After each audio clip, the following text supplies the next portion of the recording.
Good morning, everyone. At the outset, I would like to thank Dr. Harsha, Nisha, and Reena and the whole team of Indo US Rare for involving All India Institute of Medical Sciences as one of the co organizers of this very unique summit and giving me the opportunity to talk about care pathways in rare diseases. I'm Madhulika Kabra and I work at the All India Institute of Medical Sciences, New Delhi, in the Division of Genetics, Department of Pediatrics. And this slide shows you some of my work areas which are related to rare diseases. So, plan for today's presentation is that I'll be discussing a little bit about the basics of care pathways, the challenges. What is the present status in India, and do we have any care pathways in place? And what is to be done to improve these pathways, and how do we integrate these pathways with research and integrate it with the existing healthcare system? So we all know that rare diseases are a heterogeneous group of disorders with low prevalence individually, but collectively very high numbers, particularly in a country like ours where the population is huge. Each country has its own definition. We heard this in the morning, but we do not have any definition as of now because we lack epidemiological data. There are challenges in planning healthcare pathways for rare diseases globally, but there may be some country specific challenges. But needless to say, the pathways must inbuilt prevention, early detection, treatment, multidisciplinary care, and research. And very importantly, these have to be integrated with the existing healthcare system.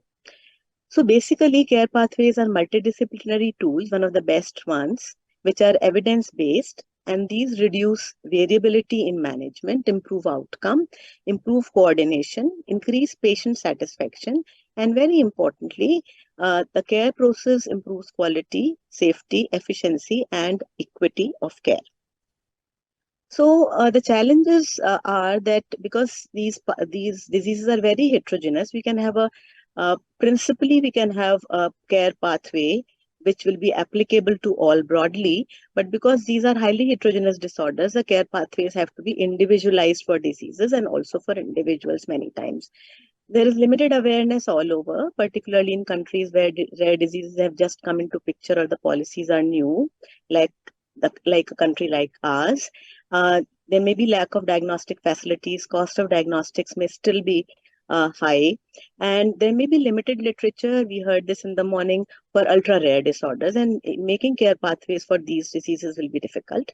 Very, very expensive lifelong therapies, and there comes the issue of accessibility, affordability for these therapies. And there we have a problem about selection of cases, and then come the ethical, social, and legal aspects also. Now, these figures I have taken from one of the recent articles where they describe the principles of creating care pathways for rare disorders, and they have selected 24 rare disorders. This is under the European Reference Network. So basically, what is to be done is that you have to identify the number of cases, plan a care pathway, and then sort of discuss this, reach to a consensus, and then you apply it. But very importantly, key performance indicators are to be defined in the beginning itself. More at the micro level, actually, which is very, very important to think about in the beginning itself, that where these patients will be treated, inpatient, outpatient, what kind of diagnostics do they require, what kind of consultations, core consultations and multidisciplinary consultations they would require. And if the diagnosis is confirmed after that, what will be done with these patients? And if we do not have a diagnosis confirmed, then what will be the care pathway for these patients? Now, here I've just put some of the important components of care pathway, which I think are important. So most importantly, having a national rare disease policy, which we fortunately have in our country. Once it is declared, then it becomes more systematic that the policy is implemented, and we find the components also. So the components which I have shown here, the ones in green, like identification of important disorders, identification of centers, review of the guidelines which are available, and trying to adapt them with the local infrastructure. This we have done some good work. the squares which are lined by a blue border, we have done some work in this area, but we really need to do more in this particular area, which would include case selection criteria, availability of treatment, prevention, counseling, etc. But very importantly, the orange bars indicate that here we really need to work hard. Creating middle level centers, centers of excellence have been created, integration with the existing healthcare system and evaluation impact tools. I have put research here in the center because, in my opinion, research in rare diseases is a part and parcel of care pathways. Because you heard in the morning that how for ultra rare disorder, parents and group of researchers came together and trying to find out cure for that particular disease. So research remains a very, very important component of care pathways. So to begin with, just to find out the numbers, there was a meeting held in April 2017, and there ICMR declared that a rare disease registry would be initiated by the ICMR involving multiple centers, and that is going on now, and Dr. Amleen will be discussing more about this. The only thing which I would like to emphasize here is that through this registry, we are not getting prevalence data, but we are just getting the information about the families who are seeking care at these centers. So broadly, we will get some idea about the patients who are approaching the hospitals for management. So I told you that there are centers of excellence which have been identified, 11 in number, and this actually shows you the care pathway in most of the centers of excellence. It would differ depending on the infrastructure and the working, what kind of workflow they have. So broadly, what happens is that when the patient approaches a center of excellence and it is decided that this particular patient needs to be evaluated, and then final management plan is to be given. So after evaluation and a final diagnosis, the application is submitted for managing these patients, and we have a chairperson and a nodal officer, the initial ones, and we see the applications initially and tentatively try to, based on inclusion criteria, try to find out whether this patient actually would be will be benefiting from any treatment, or is any treatment available for this particular disease. And then we have external expert review, and also there are co-opted members within the committee of Center of Excellence here. And with the help of all these, we finally, during the meeting of the COE committee, the final decision is taken to send this application for funding, and then the process of funding is initiated, which is available to the government support, and we do have support staff to take care of these activities. So just to give you a broad idea about the kind of patients we see and the numbers which we see, so we have genetics and birth defect clinics, and through these, we see a large number of chromosomal, monogenic, and other disorders. So this is approximately 7,000 annually and 5,000 being new. But what I want to emphasize here is that we are not able to project the total number, because there are multiple other clinics which are taking care of rare disorders like neuromuscular disorder clinic, cystic fibrosis clinic, hemoglobinopathies clinic. So through this program of rare diseases, where we are trying to cover as many as possible, we do project all these families and cases, but then needless to say that the numbers which are projected are not the actual numbers, and it is difficult to get the actual numbers unless we have a very, very uniform system of collating rare disease patients from all the existing clinics, and this would be true for any tertiary care center. Needless to say, you need to have lab support, daycare facilities, counseling, and prenatal diagnostic facilities which are there. Now, these are the numbers which were recently collated from the centers of excellence, which are sort of being enrolled for possible treatment, both under the cover which is now provided by Government of India. We heard this in the morning, and also the more expensive treatment, the patients who are being put on the portal for CSR support. So what I just want to bring out here is that the neuromuscular disorder top the list, and we need to remember that these are the ones which have the most expensive treatment. So planning treatment strategies, we'll have to keep this in mind, that what are the disorders which are commonly reporting to these centers, and out of the lysosomal storage disorder, Gaucher was the commonest. So again, this is the tip of the iceberg, because these are the patients who are reporting to the centers of excellence for seeking care. Now, this is the care pathway which I was referring to. So 11 centers of excellence, and patients are referred from all over. And here we do not have a proper referral system which has been identified. So what do I mean by this is that it is not necessary that from northern region, all the patients will be sort of referred to the centers which are there in the north. So anybody can refer any patient to any of the centers of excellence. Maybe patients even come directly, and any of the centers of excellence can evaluate any patients. But this is definitely there that region-wise there will be preference to go to a center which is there in that particular region.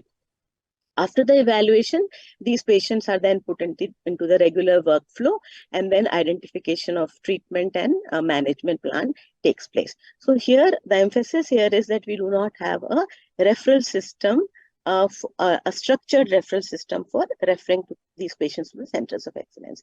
So what I suggest here is that probably we need to have a referral pathway which will begin from the periphery, from the primary healthcare centers, because there are peripheral care healthcare workers, and then we have referral system to the district hospitals, then state medical colleges. So here it will be required to train the healthcare workers in the periphery, because the awareness about the rare diseases and how to identify these patients is lacking. It is actually very less.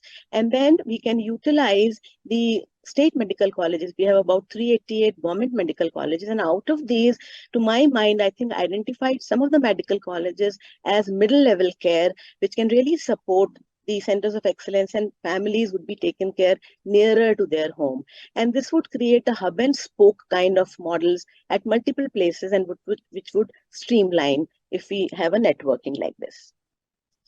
So coming on to the second, another component of the healthcare, the care pathway is prevention. So in India, the preventive strategies are there and the services are also available, but they are not uniformly available, and they really need strengthening. We do have prenatal screening, prenatal diagnostic services.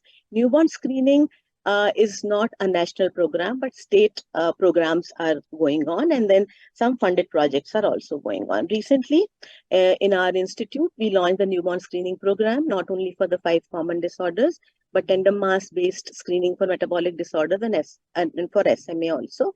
And here is my colleague, Dr. Neerja Gupta, who is coordinating the whole program.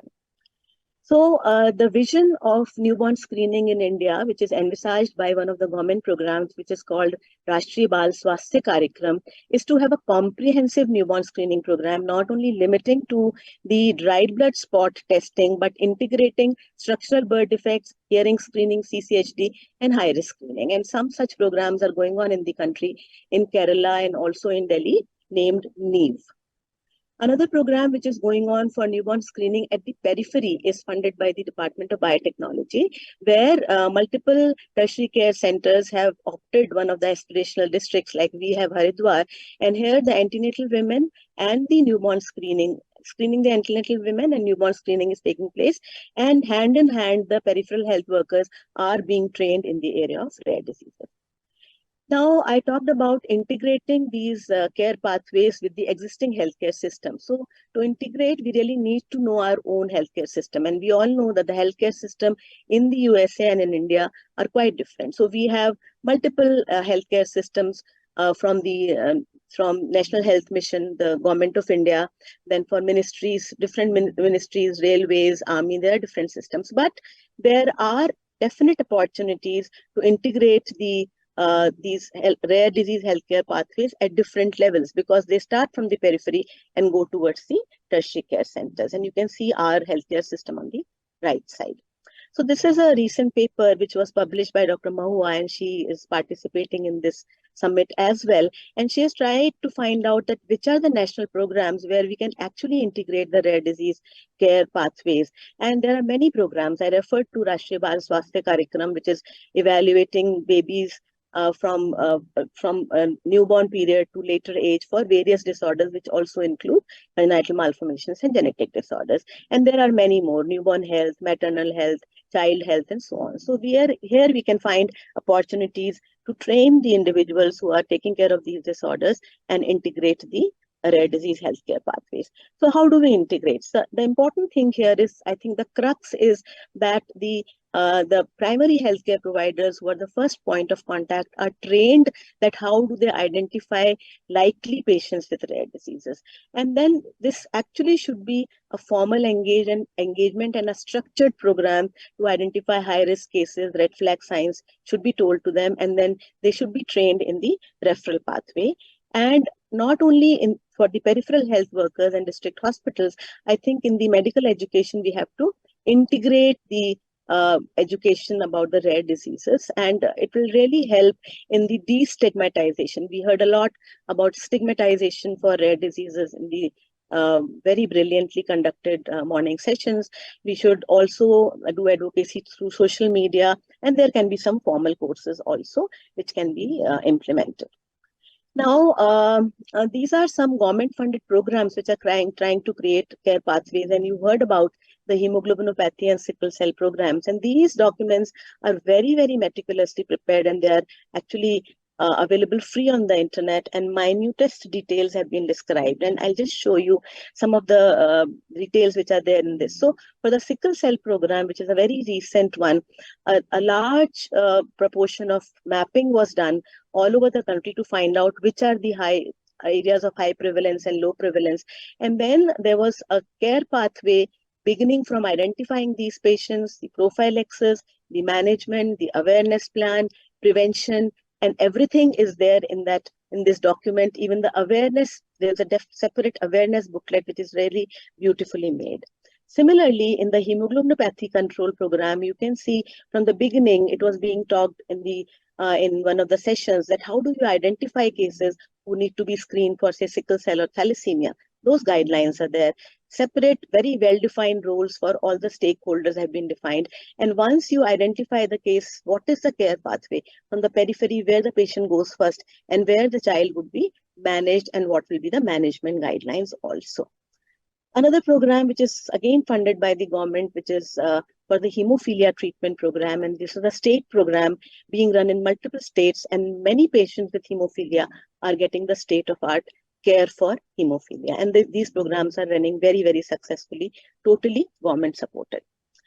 I also said that I consider that the research goes hand in hand with the care pathway of rare diseases, and this is one of the programs which is running in India, which is led by Dr. Ratna Puri, and there was a discussion during the lunch and learning hours regarding this program also. So trying to identify the genetic problems in undiagnosed families is the goal of this particular program. Another program which Dr. Thangaraj also mentioned in the morning is a multi-center program of 15 centers, and again multiple families are in pediatric age group rare diseases are being investigated to identify the cause. So Dr. Thangaraj and Dr. Ashwin Dalal are leading this particular program.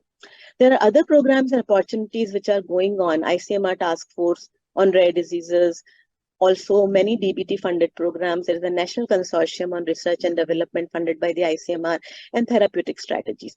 A lot of work is going on in the research area for rare diseases, including gene therapy for hemophilia and sickle cell disease, and also many other therapeutic options like repurposing of drugs, and also the companies which supply raw material for manufacturing these drugs out of India these are being called, and we are discussing. The Niti Aayog particularly is discussing that the drugs can be made within India so that the cost comes down. So a lot of efforts are going in the area of research and trying to have medicines in-house for patients of rare diseases in India. So ultimately, what we have seen till now is that what is available in India, where are our strengths and where we really need to strengthen further, and which are the areas which we really need to begin, because we are in the initial stages and we have to have a very robust program so that the rare disease policy implementation takes place in a good way. So I have just plotted a figure kind of a thing where you can see that starting from the periphery, community primary healthcare center, district level hospitals, state medical colleges, and I already said some of the state medical colleges can be identified as middle level care centers, and then the centers of excellence and other centers and tertiary care centers are there. Awareness goes hand in hand, research goes hand in hand. Even at this level, there are multiple opportunities to have research, even awareness strategies, epidemiologies, research on care pathways, and then at the highest level, research collaborations, national and international, for with the basic science institutions and other institutions for many aspects of rare diseases, including drug development and drug trial. And needless to say, we have to partner with the industry since beginning. The policymakers, the DCGI regulators, all have to be on board when we are working in this particular area. And awareness goes hand in hand, and needless to say, support groups play a really big role whenever we are talking of rare diseases. So these are some of the rare disease patient organizations. This was discussed earlier also. There are many. I may have missed few, and these have been instrumental in improving care of patients with rare diseases and even bringing in the rare disease policy in our country. So this is just to show you the enthusiasm and zeal which now we have in India to really help the families and take care of the families with rare diseases. And this is last year celebrations for the rare disease in February, and you can see multiple centers are celebrating Rare Disease Day in different ways. And this just shows that we are all prepared and we have government support to take care of patients with rare diseases, and which is really, really heartening to know. So I would end here, and I would like to thank you for giving me this opportunity and the patient hearing. And I would like to acknowledge the patients and families, Ministry of Health, various committees which are working in this particular area, the centers of excellence, and other experts who are really working hard to bring in the guidelines and trying to implement the rare disease policy in the best possible way, the humanitarian access programs, because most of the patients who require high-end therapies, lifelong, very expensive therapies like ERT, are being funded through the humanitarian access programs. Colleagues for inputs for this particular presentation, and I would like to mention Dr. Harsha's inputs, and he helped me to plan this particular presentation and the support groups. So these are the pictures of some of our patients who are doing very well on treatment, but there are many patients who are awaiting treatment, and there are many patients who are actually even awaiting diagnosis. So we really need to work together and work hard to sort of take care of these families. And I'm sure if we work together, we will be able to we will be able to help these families and implement care for all the rare disease patients, not only in India and the US, but all over the world. Thank you very much.